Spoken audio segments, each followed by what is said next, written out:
Battlefield podcast.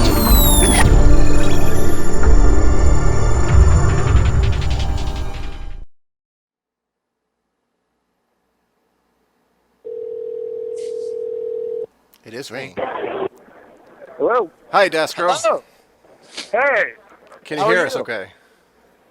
Doing great. How are you guys? You're fantastic.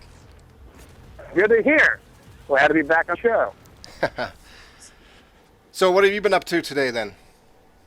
A lot of hitting up the booth, a lot of Battlefield events. Are we live right now? We are live We are right live. now, yes. Oh, hello everyone. Hope everyone's doing well. So I have been doing a bunch of little things here and there. I had some pretty unique opportunities not afforded by many to play not only Battlefield in terms of playing it like any other person would play, but I also got to play the Commander mode, and that was a very nostalgic experience for those that have gone back to the Battlefield 2 days, thinking about Commander mode. It's a lot like that with a whole lot more features. So let's touch on Commander mode just a little bit. What are some of the features that stood out to you? Well, unlike previous Battlefield games, the Commander's abilities are dependent on which points you capture. And so, for instance, under Bravo Point on this map that we were playing today, if you cap Bravo Point, you got Tomahawk missiles. And these Tomahawk missiles were missiles that you could fire actually pretty regularly. It wasn't as if, like in Battlefield 2, we got an arty barrage, then you had to wait like 60 seconds to shoot it again. No, these Tomahawk missiles reloaded probably every 15, 20 seconds. Wow. Now, here's the thing, though. They're not like TV-guided missiles where you can guide them in. You click a point in the map, and they hit that point in the map regardless of whether anything's there or not. And so it requires a lot of timing in that respect because you'll put the request down, and it may take 10, 15 seconds for that Tomahawk missile to come in. And you can see it coming in on the Commander mode map, as well as if you're playing the game, you can see it flying towards the target as well. So while it refreshes really quickly, it's important to realize that if it's a static, a point of attack, it's not something that is going to be something I think is going to be too imbalanced. But Tomahawk is one of the abilities you can do. If you remember in Battlefield 3, in the in-game DLC, or excuse me, not in-game, in the Armored Kill DLC, we saw the AC-130, which if you kept one point, that AC-130 would spawn in, and it would circle around the entire map. This works a bit differently in Battlefield 4. If you capture one point, in this case it's the Charlie point or the skyscraper point, if you cap that point, you then can summon the AC-130 dropship. But you actually summon it, and you have to position where you want it to go. And so it'll do a flight path around a certain area of the map. And like in Battlefield 3, your individual players have to jump in and spawn in on that gunship in order to use that gunship. It's not just some AI system moving around shooting people. Instead, it's just like in Battlefield 3 where you got to spawn in and utilize those guns, and it looks very similar to how it is in Battlefield 3. And it takes that path and continues until it gets shot down. And then eventually it refreshes and you can put it to another position. So those are just two of the many abilities that you can do. Of the abilities they had in this version, they had a UAV, which was very similar to what you saw in Battlefield 2. You had a counter UAV, we'll call it an EMP UAV, which essentially will deny an enemy UAV, because when you're in that commander mode, you can see where the enemy commander has put their UAV to find people, and you can deny that ability to them with the EMP UAV. It's sort of like a hard counter to it.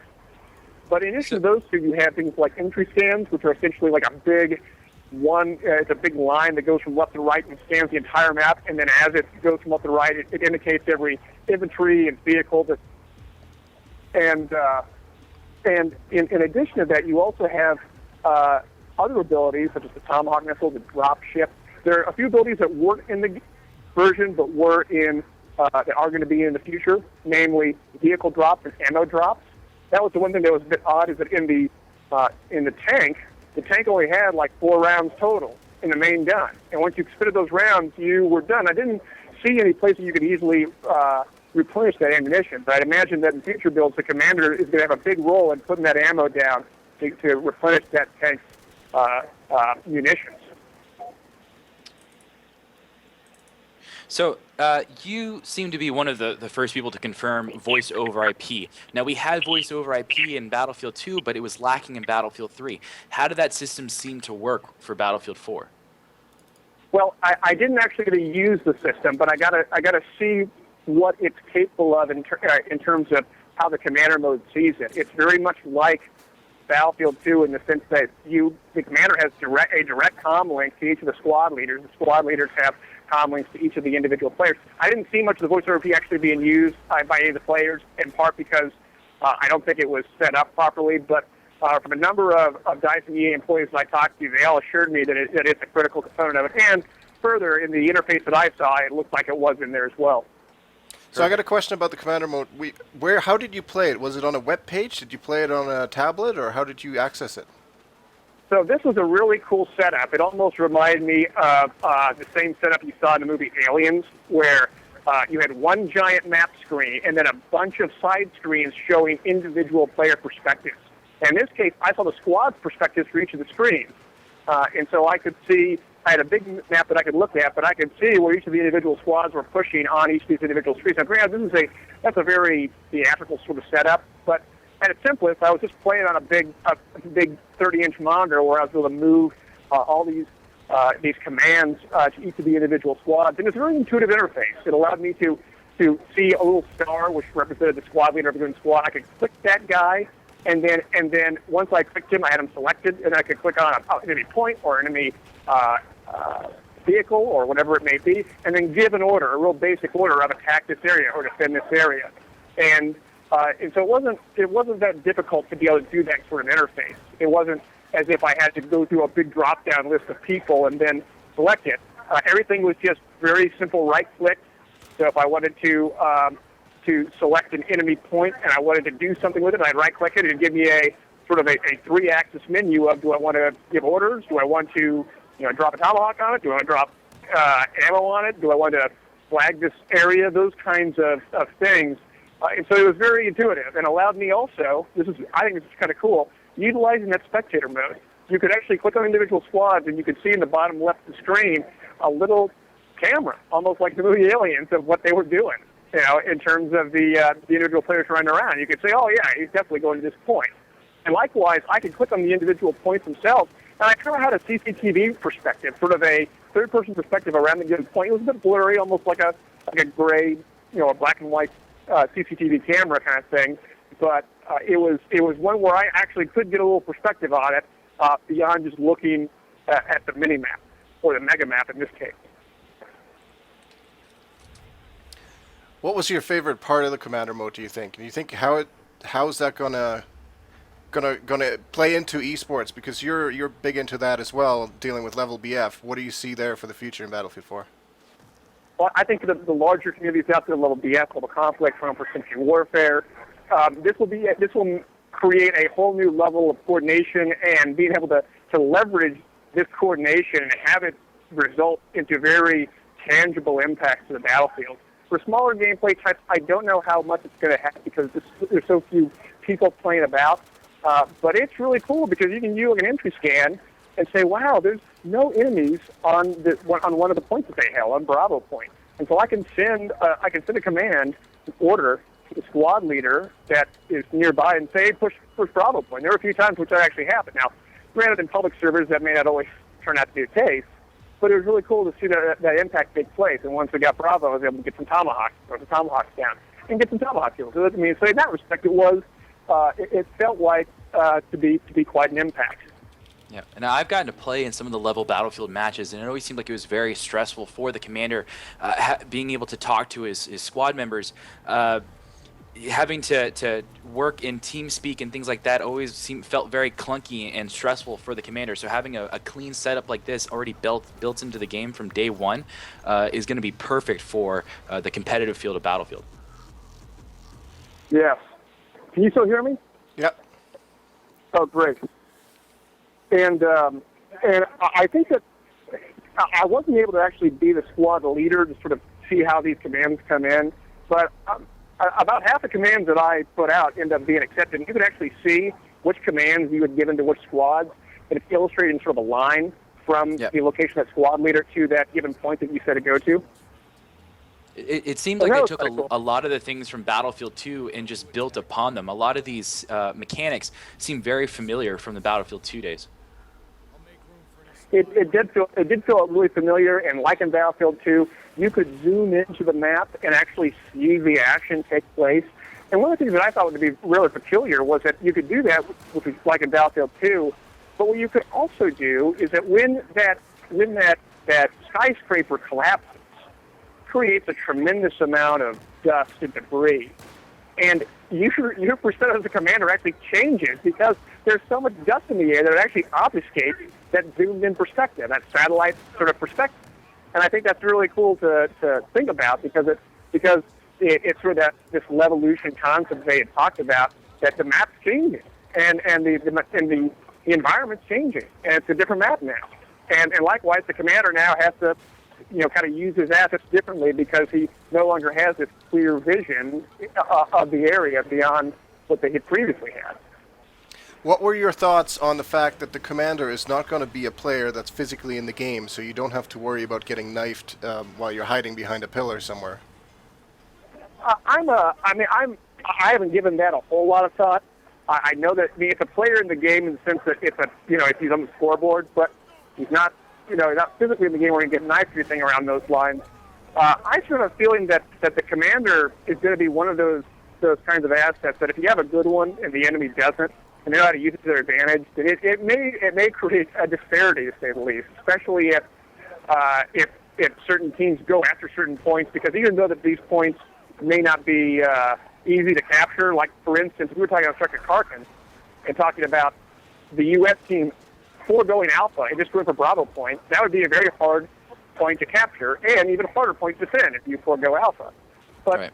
if that point gave you a bunch of extra commander abilities that had a huge impact, like denying them an area because you got tomahawks all over it, that kind of thing, then maybe, that changes strategies and tactics. And I think that brings in a new element of gameplay that we previously really didn't see nearly as much in past Battlefield games. So when you're actually playing Battlefield 4 as a player, we had some questions in the chat about how the loadouts have changed, the equipment for the support class and so on and so forth. Have there been any significant changes that you could see aside from the recon guy having the C4 like we saw in the multiplayer trailer? There are some things that I've noticed, but I don't have a full appreciation for what they mean.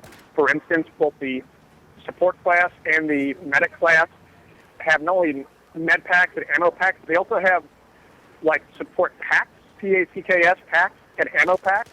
And I read the descriptions, and they didn't really have much differences in the descriptions, but you have one that looks just like Battlefield 3 with a big box of stuff. And there was another one that was sort of a small kind of package, like the size of like a small T-shirt, bundled in a mail package, and you could throw it at a pretty far distance. Like you could throw these things and do like a frisbee, maybe going 15, 20 meters, almost like it's like a mini health pack or a mini ammo pack. I couldn't figure out the difference between the two, but that's certainly there. I don't know what it means. I did get to play with the loadouts. The loadouts were a lot more intuitive in terms of getting the loadouts changed and done quickly. I think the thing that impressed me the most from an interface perspective was the respawn menu. When we think of respawning in Battlefield 3, we essentially can push the up and down arrows to select individual squad members to spawn on or individual points to spawn on. In here, you could do that, but you could also look at the map itself and click on areas, and you could see where your buddies were. You could see them running around in the arrows on the mini-map, and you could click on them. If you want to spawn them, you double-click on them, and you spawn on them. And what was also cool about that was when they're running around, you could single-click them. And the bottom left of that respawn screen, you could have a little POV of what they're looking at that given time, so that you don't spawn in and just get destroyed because you had no idea that he was in a big battle, that kind of thing. So it gave you the ability to sort of not jump into a shitstorm when you could see it coming before you'd spawn in. That was a really cool thing as well. To me, that's sort of really bringing up the interface up a notch, allowing it to be more intuitive, more easy to get in the game, and being able to get into battle faster. Does it seem then like in Battlefield 3, it seems like some of the interface was restricted a little bit so that it would match the console versions? Do you think that when you mentioned the zooming in, the double clicking, do you think it's a little more optimized for the PC now this time around? I have to think that they are making it more inclusive, and I think that's a very good thing. It didn't feel like the interface was nearly as restricted as in previous ones. Likewise, the interface that's looking at the spectator mode is very much similar to that in that you have free-floating clicking from one perspective to the next, be it individual players, be it individual waypoints, to third-person perspectives. It was really cool to see those kinds of different perspectives on spectator mode while the action was taking place. Yeah. Now, let's talk about weapon customization real quick. It seemed like they highlighted a lot of new things you could do to your weapon, a lot of things that you could make the weapon feel like your own, adding dual sights, adding different colored lasers and camos and things like that. What stood out to you the most with the weapon customization? So, unfortunately, I didn't have much of an opportunity to play with the weapon customization. I played with different weapons, and those different weapons were I used the Ultimate X100. I utilized the P90, the CZ801, which is sort of one of the assault rifle classes. But I didn't really play around much with secondary sights and things like that, nor really got into the controls of what works and what doesn't work with them. So unfortunately, I really can't speak to that. But hopefully tomorrow, when I get more time to play the game, I will be able to speak more to that. But I did see people using different types of camos on their guns at one point. But take in mind, much like the Battlefield 3 alpha that was out before Battlefield 3 came out, all of the accounts don't have any. They're not leveled up. They're all level 1s and 2s, and so we don't get to see the full potential of all these things that are out there. Although I did get to use both the RPG-7 and the Stinger in the engineer class, and they feel very similar to Battlefield 3, for better or worse. For those that do or don't like the Stingers, they operate nearly identical to that of the Battlefield 3 Stingers. You got a little bit of lock-on time. The lock-on's a little bit more interesting to look at, but it locks on, and likewise, the helicopter is confident. They'll throw that flare out, and it'll go away. But if you're persistent and you got enough guys doing it, you can take it out, and it's a one-hit kill kind of thing. Now, while I was watching the gameplay, I got to see what looked to be the SRAW from Battlefield 2. Did you get to see that in the engineer class? The what in Battlefield 2? The SRAW, the guided missile the engineer class had in Battlefield 2. Yeah. There was a guided missile, and they called it the Lob missile. I don't think that's what it really is. It looked like a javelin to me, but I didn't get to play with it. But it was an option. Very cool. Did you get to jump into any vehicles at all? Yes. I need to 1 second. It's a little loud right here. I got to jump in the gunner seat of the M1 Abrams. I didn't get to do the M1 Abrams itself. Actually, level cap was driving the Abrams the entire time and wrecking people left and right. I was doing the gunning, and the gunning felt a lot more precise relative to the past Battlefield games, Battlefield 3 and Battlefield 2, and it didn't feel as clunky. It felt a lot more like a Battlefield 2-esque sort of feel in terms of how the gun moved around and things like that.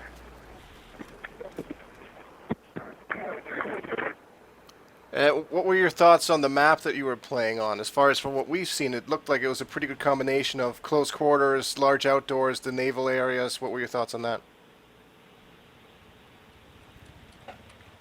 If you're still there. Yes, I'm still here. It's a bit loud. I'm walking around. You just give me 15 seconds to get away from this noise. You bet.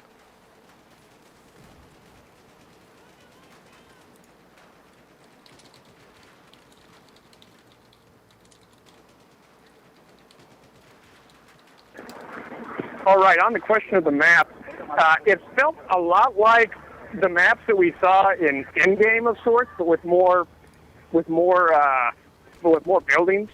I know Endgame was much more open-ended, but it's almost sort of a combination of Endgame and perhaps some of the close quarters maps. In that, in the areas where you had this close quarters fighting, it felt like a Zebra Tower. But when you're not in there, it felt more like a Zebra Palace or or I'm blanking on the other one that's in game, but it felt like a map that had that sort of mix of both close quarter infantry fighting, but also this sort of big areas, especially in the middle, this huge open area where you had this amount of naval combat with which I would view as more of like an IFV in the ocean that can go real fast in the ocean. I mean, it basically had a 30-millimeter gun, it had a tow missile, and jet skis attached to it, and you could really do a lot of damage if you were in it. I wasn't in it myself, but I got to see a lot of people play it and use it, and it felt like an IFV in terms of the impact it had on the game.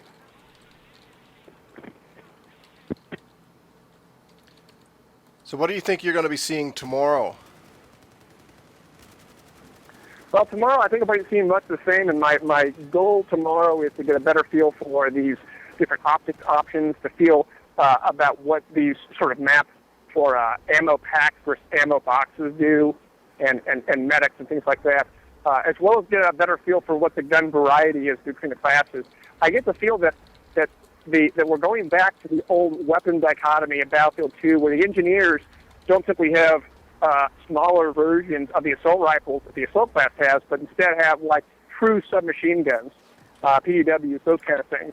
And what we may end up seeing is that a number of generic unlocks may go away from the PDWs and shotguns and instead go towards perhaps the sort of carbine class weapons that we previously saw the engineering class have within Battlefield 3. So I know you don't have a lot of time, Daskro, but one of the big things for you that kind of stood out for me was you being on the official Battlefield Twitch stream, getting to pretty much commentate a match live, and that was really cool. It was almost like watching you do one of your level Battlefield streams, but at a much larger scale. How did it feel? It was a lot of fun. It was good to do the cast with Corey, given the opportunity. I unfortunately, we weren't controlling the spectator mode at the time. It was controlled by a third party. But just being able to sort of have these tools at our disposal and comment on some of this action. And admittedly, some of the gameplay was a bit average or below average. There were a few really good players that were getting some amazing kill streaks. But you could tell that watching these great players play, or at least these players that were just dominating our players, was that they were out of ammo. And it was a big deal. It was this guy just running around with a pistol. He runs out of pistol ammo, and he ends up eventually, I think, getting another pack that fell out of corpse. But to me, that really indicated that the support class is a whole lot more viable now, because you're going to need ammo. You only have 90 rounds of ammo or 60 rounds of ammo, and that doesn't last that long, and you can't just be dumping mags left and right because you're going to run out of bullets. And to me, I think that's really cool. I know some people don't like that, but I'm of the opinion that assault class in Battlefield 3 has way too much ammo, especially with ammo perk. It has way too much. You don't need a support guy with you, because you'll go through 7 or 8 magazines before you have to really worry about it. And so that was one of the biggest things that I saw when doing this cast, was that, wow, this guy's really good, but you know what? So what? He doesn't have the ammo. He's not going to be effective. He just dinkered around for 5 minutes nearly until he died with a pistol, because he didn't have good ammo. And if he wasn't playing against people just getting started with the game, I don't think he would have lasted that long. I think it's really indicative of how important these classes are nowadays. In the past 24 hours, I've really come to realize that DICE is focusing really hard on squad team play, making everybody work together as a viable unit to make them successful in the match. And I think they've kind of hit the nail on the head with this one. I think for a long time they've been trying really hard and haven't found a good fluid system to make that work, but it looks like they've finally got it down. Yeah, I think they're definitely getting closer. It was really heartening to see that kind of thing stick out, because it wasn't just about one guy being really good and then just being unstoppable. He ran out of ammo, and he realized his squad mates weren't giving him the ammo, and he just was like, oh, well, I have to change how I do things and things like that. And so that was really cool to see that take place. Another thing that was really awesome I want to mention before I get going is that a lot of people were talking about how that in the skyscraper, when it collapses, it's all scripted. Well, yes and no. It's not scripted like it is in Caspian border, where when the tickets get to a certain point, it collapses. Instead, in this map, if you are at the base of the building and blow up enough of the columns, it collapses, and that's the end of it. And so if you're a very innovative team and know that you can't fight on that skyscraper because you're not that good at that close quarter inventory, you can level that building very quickly and then turn to rubble and then fight the rubble battle instead. I think that's really cool. That sounds awesome, Daskro. Will we be able to call you again tomorrow night, maybe, and get some more updates on what you see tomorrow? I think I should be available. If not then on Thursday, but I'll be sure to give you guys a call again. That sounds great. I hope you guys have a lot of fun there, and we're all very jealous of you. So enjoy Battlefield 4. I will enjoy it. I will see you guys later. All right, have Awesome, a good sir. one. Take Thank you care. very much.